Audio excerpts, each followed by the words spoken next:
आकृति में A B समांतर है सी डी के। यदि कोण डी ए बी बराबर 80 अंश तो चतुर्भुज के शेष अंतः कोणों का मान ज्ञात कीजिए। तो चतुर्भुज के शेष अंतः कोणों का मान ज्ञात करना है। तो यहाँ पे देखो आपको एक आकृति दिखाई दे रही है, ये आकृति प्रश्न में है। तो प्रश्न में जो आकृति दिखाई दे रही है वही आकृति मैंने यहाँ पे बना दिया है। अब इसमें जो बाकी कोण आपको दिखाई दे रहा होगा ना, जो खाली है, इस कोण बस का मान दिया है, बाकी कोणों का मान नहीं दिया है। तो इन सभी कोणों का मान निकालना है जिन कोणों का मान नहीं दिया है। तो चलो इसको ज्ञात करते हैं। तो पहले दिया है कह के लिख लेते हैं, क्योंकि जो जो दिया है उसको पहले हमें लिखना होता है। तो दिया है ए बी समांतर सी डी। देखो ए बी समांतर सी डी, ये जो दोनों रेखाएं हैं ना, अगर मैं पीछे इसे बढ़ाता हूं तो कभी भी ये अनंत काल तक जाने पर भी ये नहीं टच होगा। और यहाँ पे सी और बी को भी अगर मैं मिलाता हूँ, मतलब इस रेखा को आगे की ओर बढ़ाता हूँ, इसे आगे की ओर, तो भी ये अनंत काल तक जाने पर कभी भी ये एक दूसरे को कभी भी प्रतिच्छेद नहीं करेगी। इसी को हम क्या कहते हैं? समांतर रेखा कहते हैं। ठीक है, तो समांतर का मतलब समझ में आ गया। जबकि ये जो डी ए है और सी बी है, ये दोनों जो है ना, ये आगे देखो कहीं ना कहीं जाके टच हुआ है, क्योंकि ये दोनों देखो झुका हुआ है। तो झुका हुआ है, इसका मतलब ये समांतर रेखा नहीं है। समझ में आ गया? समांतर का मतलब आगे बढ़ते हैं। अब देखो यहाँ पे और प्रश्न में क्या दिया है? डी ए बी दिया है, इसका मान है 80 अंश होता है। या हम इसे शॉर्टकट में बोल सकते हैं। देखो क्या है? कोण ए है, तो कोण ए बीच में जो रहता है ना, उसी से कोण बनता है। तो देखो क्या है? कोण ए, कोण ए का मान 80। इस प्रकार से भी इसे हम लिख सकते हैं। अब चलो बाकी जो कोण है उनका मान निकालते हैं। तो यहाँ पे मैं अभी नियम यूज करने वाला हूँ, सम्मुख कोण नियम। ये सम्मुख कोण नियम क्या है? तो देखो यहाँ पे कोण का मान दिया हुआ है, इस कोण का। इस कोण से अगर मैं देखूं तो मुझे डायरेक्ट सामने में ये कोण दिखाई देगा। तो एक कोण और एक कोण दोनों मिला के कितने कोण है? 2 कोण, और 2 कोणों का योग होता है 180 अंश। इसी को हम कहते हैं चक्रीय चतुर्भुज के सम्मुख कोण नियम कहते हैं। तो पहले यहाँ पे आपको लिखना होगा, लिखो यहाँ पे चक्रीय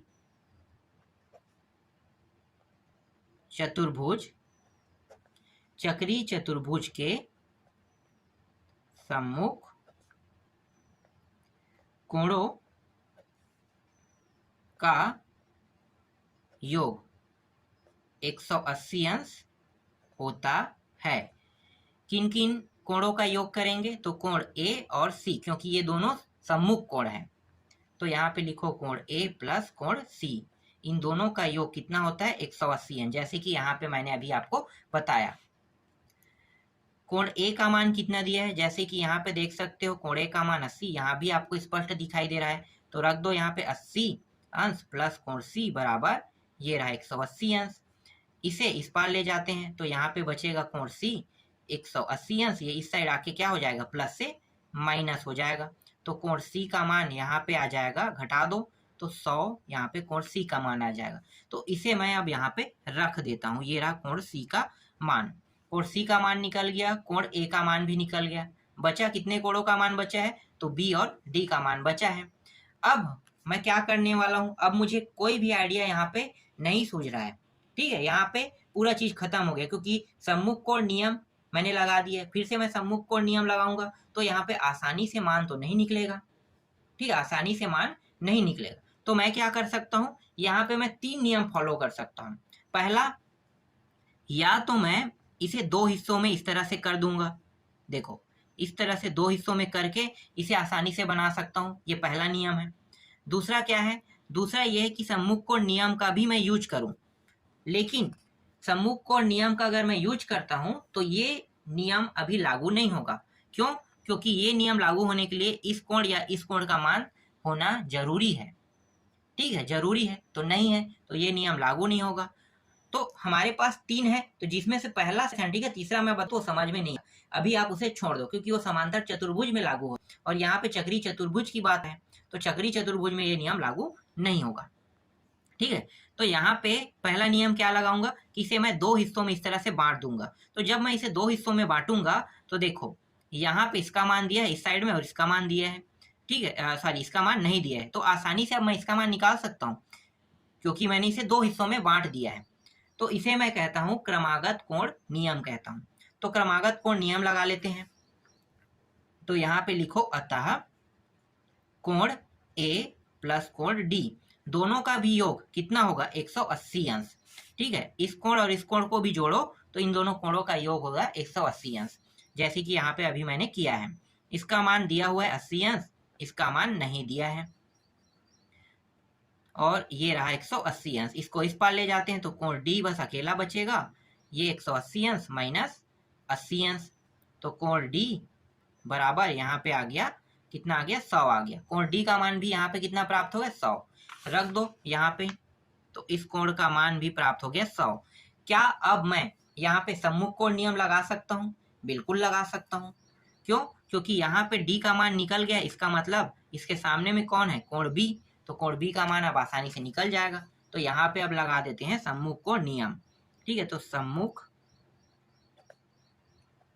कोण से, सम्मुख कोण से बस लिख लो और कुछ लिखने की जरूरत नहीं है। यहाँ पे एक कोण मैं लेता हूँ डी और एक कोण लेने वाला हूँ बी, यही बी कोण बस का मान बाकी है, और दोनों कोणों का योग होता है 180 अंश।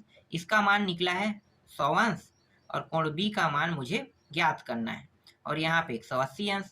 तो कोण बी को मैं यहीं पे रख लेता हूँ, और ये जो कोण कोण डी है इसका मान कितना है, इसका मान 100, तो 100 को मैं क्या करूंगा, इस पार इसे ले आऊंगा, तो ये हो जाएगा 100 जो है इस साइड आके माइनस हो जाएगा, तो कोण बी का मान यहाँ पे कितना आ गया 80 अंश। तो इस तरह से इस चतुर्भुज के चारों कोणों का मान निकल गया, और इन्हीं मानों को ज्ञात करना था। तो यहाँ भी अब आप क्या रख सकते हो, 80 रख सकते हो। तो ये रहा इसका आंसर। नेक्स्ट प्रश्न देखो अब। तो दूसरा प्रश्न में क्या दिया, दूसरा प्रश्न में दिया हुआ है दी गई आकृति में कोण QRS तथा कोण QTS ज्ञात कीजिए। तो देखो इसका भी चित्र यहाँ पे मैंने बना दिया है। अब जो दिया है उसको पहले लिख लेते हैं, उसके बाद मैं आपको समझाऊंगा। तो यहाँ पे लिखो, दिया है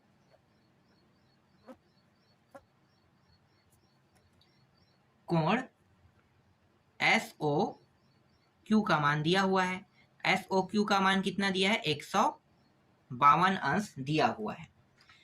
ठीक है, इस कोण का मान दिया है कितना, 152 अंश।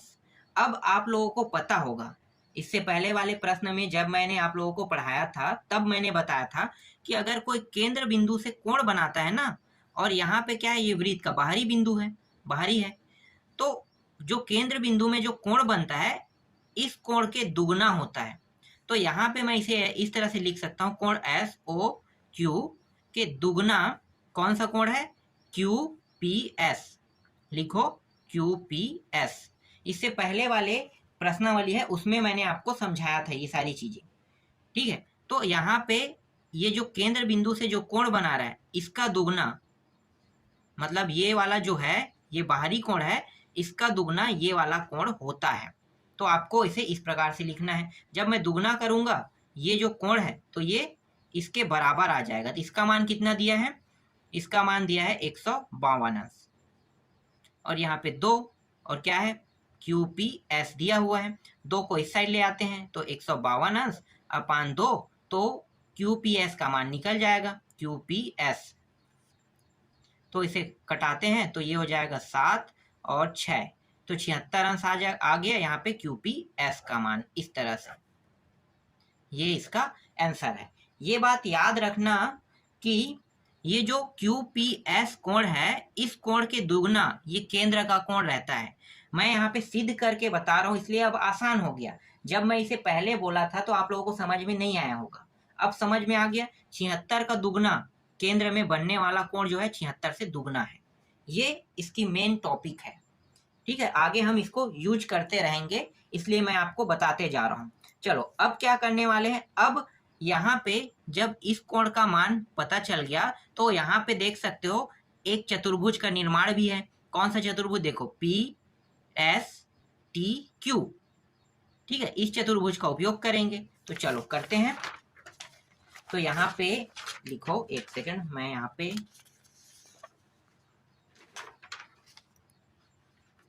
जो चतुर्भुज का मैं उपयोग करने वाला हूं उस चतुर्भुज को मैं लिख लेता हूं। तो मैं उपयोग करने वाला हूँ चतुर्भुज पी एस और क्यू और टी, है ना। इस चतुर्भुज का मैं उपयोग कर रहा हूं। इस चतुर्भुज में भी कौन सा नियम लगाऊंगा? सम्मुख कोण नियम। तो लिखो यहाँ पे चक्रीय चतुर्भुज,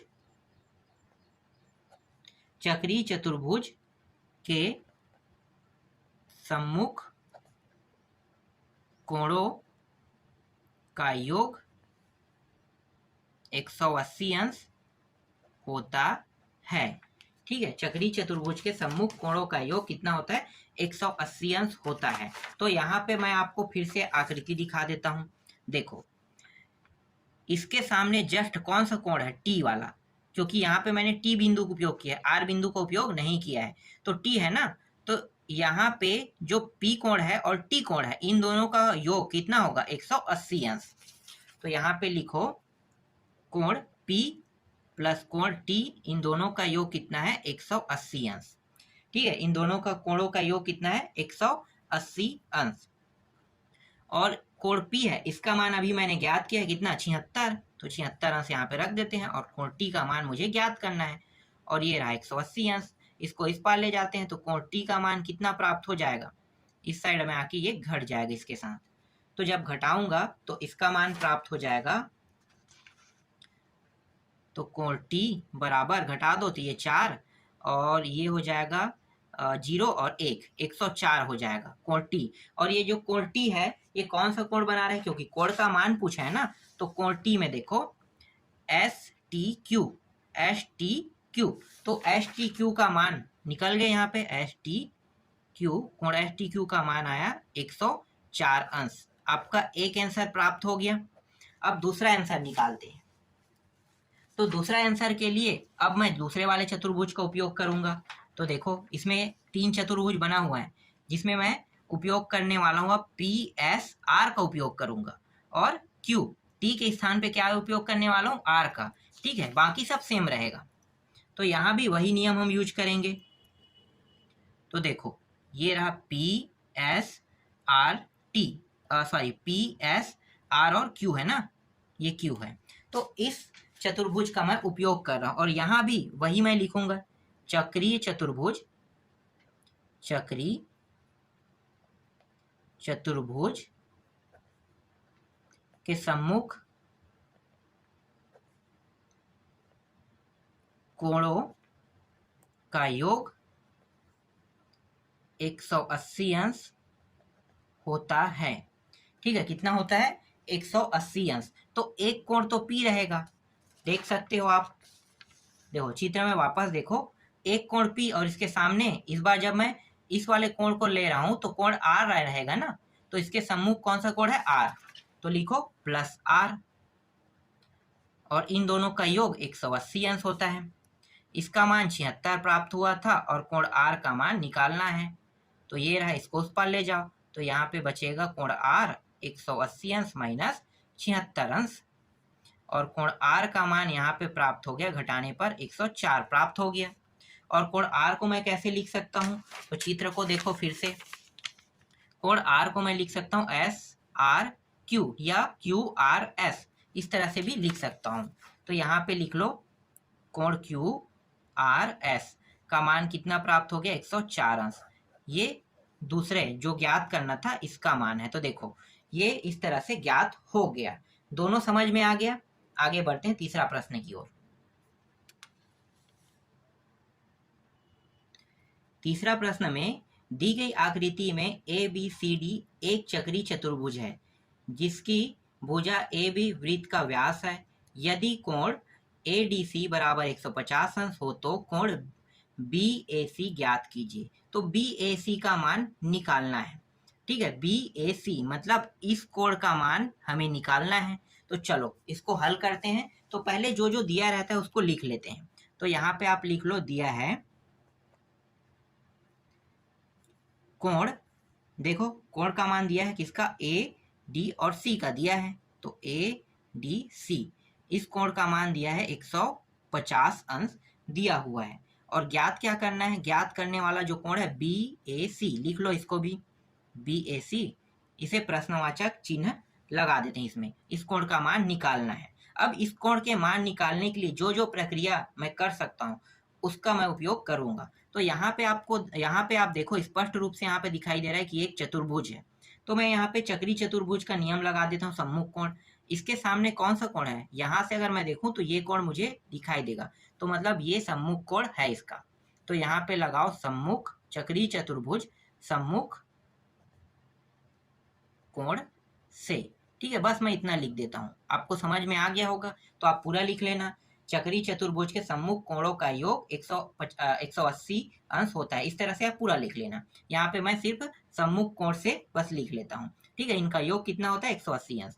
तो कोण यहाँ पे क्या है, डी है, तो लिखो कोण डी प्लस कोण, ये कौन सा कोण है, बी है, इन दोनों का योग 180 अंश। कोण डी का मान यहाँ पे 150 अंश दिया है और कोण बी का मान निकालना है। इसको उस पार ले जाएंगे तो यहाँ पे बचेगा कोण बी 180 अंश माइनस 150 अंश, दोनों को घटाएंगे तो कितना आ गया, 30 अंश यहाँ पे आ गया। ठीक है, तो कोण बी का मान 30 अंश आ गया, यहाँ पे रख लेते हैं। ये रहा, कोण बी का मान कितना प्राप्त हो गया, कोण बी का मान 30 अंश प्राप्त हो गया। ठीक, यहाँ तक समझ में आ गया। अब यहाँ पे मैं चक्री चतुर्भुज का नियम नहीं लगा सकता। ठीक है, नियम क्यों नहीं लगा सकता, क्योंकि यहाँ पे इसका मान नहीं दिया है और ना ही इसका मान दिया है, तो यहाँ पे चक्री चतुर्भुज का नियम नहीं लगा सकते। अब इसे दो हिस्सों में क्रॉस भी नहीं कर सकता, कारण मैं बताता हूँ। क्योंकि यहाँ पे कोण ए का मान पूछा है ना, तो पूरा कोण ए का नहीं, आधा पूछा है, इस वाले हिस्से का मान नहीं पूछा है। इसे मैं आधा लकीर इस तरह से कर देता हूँ। ठीक है, इसका मान नहीं पूछा है, बस यहाँ का मान पूछा है। मतलब एक त्रिभुज बन रहा है ना, इस त्रिभुज में इस हिस्से का मान पूछा है, इसलिए मैं त्रिभुज को लेकर अब हल करूंगा। क्योंकि त्रिभुज का मान पूछा है तो चतुर्भुज को लेकर हल नहीं कर सकते, तो त्रिभुज को लेकर हल करेंगे। तो एक यहाँ पे और नियम लागू हो रहा है, ध्यान से देखने पर आपको ये ये क्या है, एक वृत्त है ना, इस वृत्त में देखो ये क्या है, ये व्यास है और केंद्र बिंदु से गया है, मतलब क्या है, ये व्यास है। तो इसे मैं क्या कहूंगा, अर्धवृत्त पे बना हुआ चतुर्भुज कहूंगा। डेफिनेटली अर्धवृत्त पे बना हुआ ये चतुर्भुज है।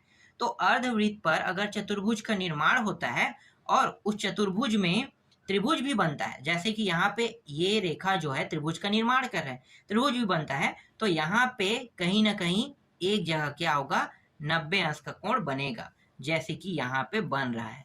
ठीक, तो इसको कैसे लिखोगे, इसको यहाँ पे लिखोगे अर्धवृत्त का कोण समकोण है, इस तरह से आपको लिखना है। समकोण है तो कौन सा कोण समकोण बना रहा है, तो देखो BCA लिखो, कोण BCA बराबर 90 अंश का कोण बना रहा है। समझ में आ गया। अब एक त्रिभुज में कितने कोण होते हैं ये मुझे बताओ, 1 2 3 गिन लिए, 3 कोण होता है, तीनों कोणों का योग अब 180 अंश होगा। ठीक है, तीनों कोणों का योग 180 अंश होगा। तो यहाँ पे लिखो त्रिभुज ABC में तीनों कोणों का योग, तो कोण A प्लस कोण B प्लस कोण C बराबर तीनों कोणों का योग 180 अंश। और मुझे दो कोणों का मान यहाँ पे पता है, निकालना किसका है, कोण A का मान, तो कोण B का मान 30 अंश मैंने निकाला है। देखो यहाँ पे ये कोण B, इसका मान 30 अंश, और कोण C का मान देखो, ये मध्य बिंदु में क्या है, C है ना, तो ये कोण C है, इसका मान हो जाएगा 90 अंश। यहाँ पे 90 लिखना था, ठीक है 90 कर लेते हैं, 90, और ये 180 अंश।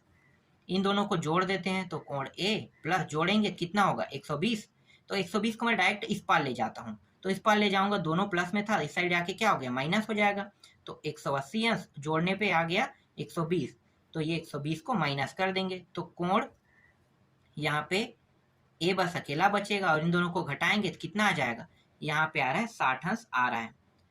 और ये कोण A है, इसे मैं और कैसे लिख सकता हूँ, कोण A जो है इसे, ये 60 अंश है, तो इसको मैं लिख सकता हूँ, देखो कोण यहाँ पे BAC इस प्रकार से लिख सकते हैं। तो लिखो कोण BAC बराबर 60 अंश, और यही मान इस प्रश्न में ज्ञात करने के लिए कहा है। ये रहा इसका आंसर।